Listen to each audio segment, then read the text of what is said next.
Lets you know what happens when you have a leadership in place that has the political will, that is committed, and that is dedicated to transforming the basic education sector. So let me hand over to Mr. Soji to give you an overview of what the KwaraLEARN program is about. Thank you so much. Thank you very much, Honorable Commissioner. Excellencies, just to give you an insight into what we've been doing in Kwara State, which is north central Nigeria. One of the first things that His Excellency, the Governor, Malam Abdurrahman Abdurazak, did was to bring in an intervention that targets the basic education system. And in order to differentiate it from every other thing that has been done, he coined this name KwaraLEARN, which essentially is an acronym, a combination of the state's name, Kwara State, and LEARN, which is Leading Education and Reforms Now.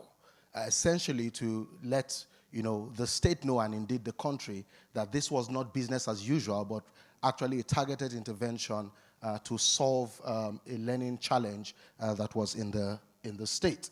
And so KwaraLEARN, essentially, we are currently in 1,599, all the schools, all the public primary schools in Kwara State.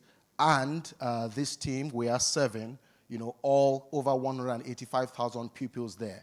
Over 6,000 teachers and school leaders are empowered with digital tablets and smartphone devices, which we will then explain what they are doing with these devices. Essentially, the methodology is to ensure that the intervention caters for all the levels of challenges, both at the pupil level, at the teacher level, also the curriculum in terms of the mode of delivery, the structured pedagogy, the school administration system, and whole learning environment for positive and motivational learning.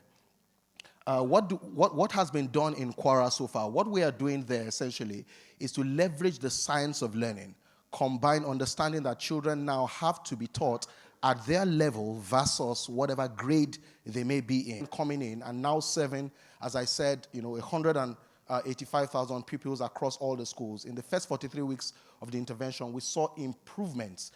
Fluency challenges were halved. Teachers also now being monitored are now coming to school and delivering lessons.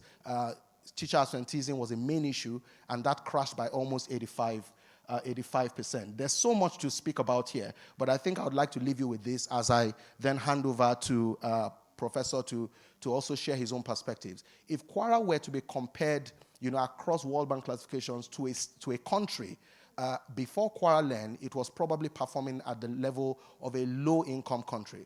But with KwaraLEARN, we now see the fluency and the education level in Kwara State performing almost at the upper echelon of low, middle-income countries, and now punching into upper middle-income countries. And I think that is worth, a food for thought.